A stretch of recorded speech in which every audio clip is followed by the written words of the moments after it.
come up from the Isle of Wight today to tell you about our factory. It's due to close at the end of July. It's the only blade manufacturer in the UK, obviously Vestas Blades UK, part of the multinational group Vestas. When it closes across the two sites on the Isle of Wight and one site in Southampton, over 650 directly employed people will be made redundant. The island is the lowest wage in the UK, and there is on average one vacancy for every 60 unemployed people. This closure will affect everyone on the island. The companies that supply and support us will be laying off a minimum of an extra 400 people as well, so that's 1,000 people in one go. The local economy will be thrown back 15 years to subsiding on seasonal tourism work. The factory has now been occupied. Right, I'll give you a bit of backstory.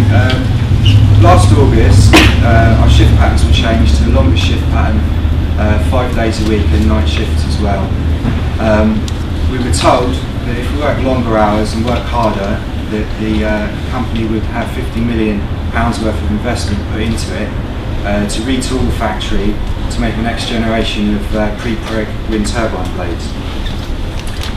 By Christmas, we were told by the factory manager, Paddy Weir, that the retooling was in the bag and it would be happening this year in 2009, in August. At the end of April, we were all gathered into the factory and told that we would all be made redundant. Obviously, everyone was quite upset and shocked about this, but work just carried on as normal for about a month. Activists started to appear outside, leafleting the workers on the shift change. Workers' Climate Action and several other groups as well. This got some of us thinking that maybe we could do something about it. It was obvious to us that there was a lot of hypocrisy going on with what the government was saying about green jobs, and our place was going to close.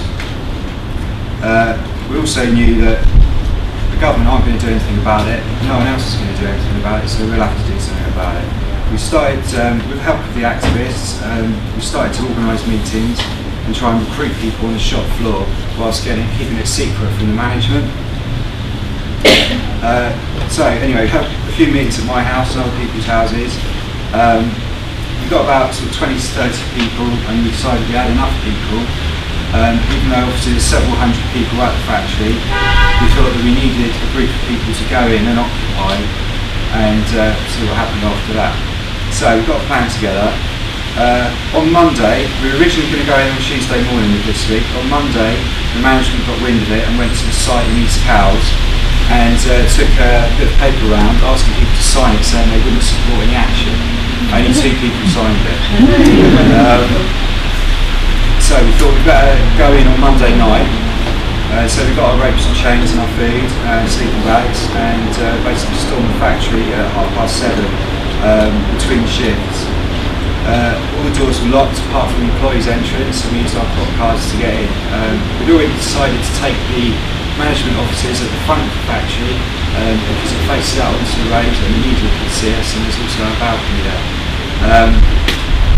We ran around like crazy for 20 minutes, chaining up the doors, moving furniture and filing cabinets until we were satisfied that all the doors were secure and we had one fire escape that only be open from the inside, so obviously people could get out.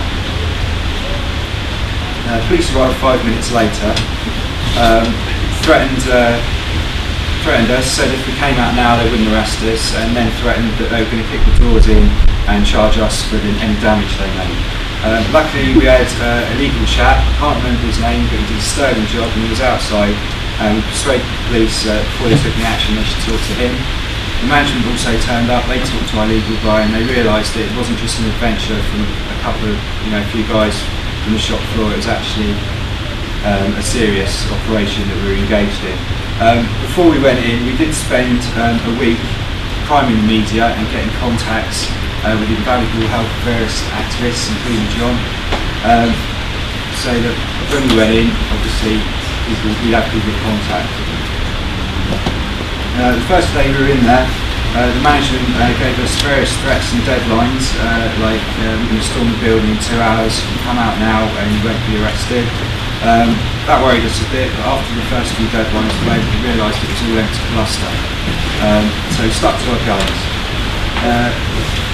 The next morning, people started to turn up outside to show their support. and that's been growing day on day.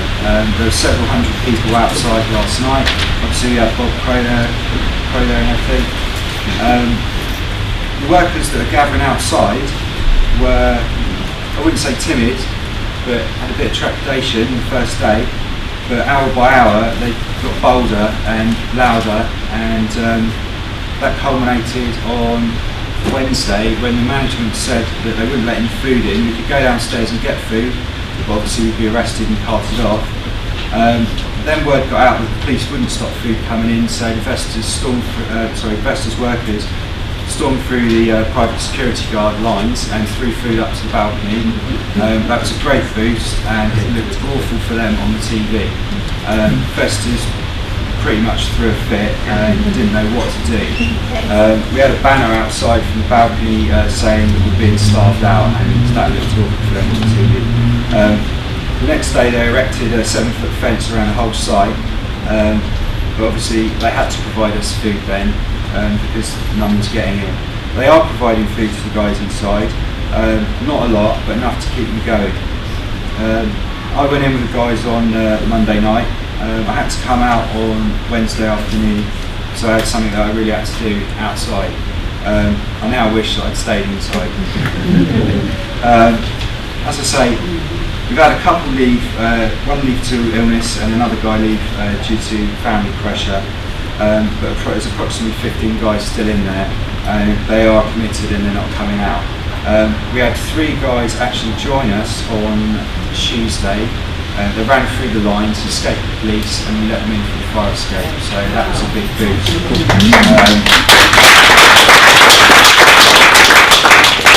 The current situation is that we've been served with court papers and injunction, and that's going to be heard on Tuesday at the local magistrates court. We were in negotiations with management. We had 2 demands. One was that they get back in touch with Ed Miliband, maybe get him down to the factory, and to look seriously at nationalising or some kind of buyout to keep the factory going. Failing that, we'd like negotiation on our redundancy pay, because there's no unions at the plant. People who try and join unions are sacked for other reasons, and that's happened regularly. And basically they were forced by, I think it was European Parliament, to set up a consultative network committee with elected guys from the shop floor, but these people aren't elected, they're chosen by management. They're told to sit in meetings and basically relay management diktats to us. Anyway, so to conclude, I'd like to say, if anyone else is thinking about buying a factory, go for it, because it's stupidly easy.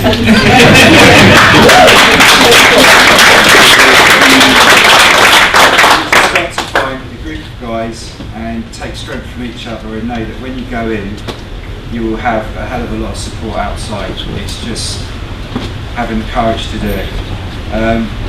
We never thought we'd be doing anything like this, but it was obvious that this was a golden opportunity to expose the government's hypocrisy and the greed of Vestas, and that this is bigger than us, that we just happen to be sitting in ground zero, so we felt we had to do it. Workers have really got to step up and try and stem the jobs massacre that's going on at the moment, and the government won't defend our jobs, and it's up to us to defend our own jobs. We were really inspired by, is it Long Park? Yes.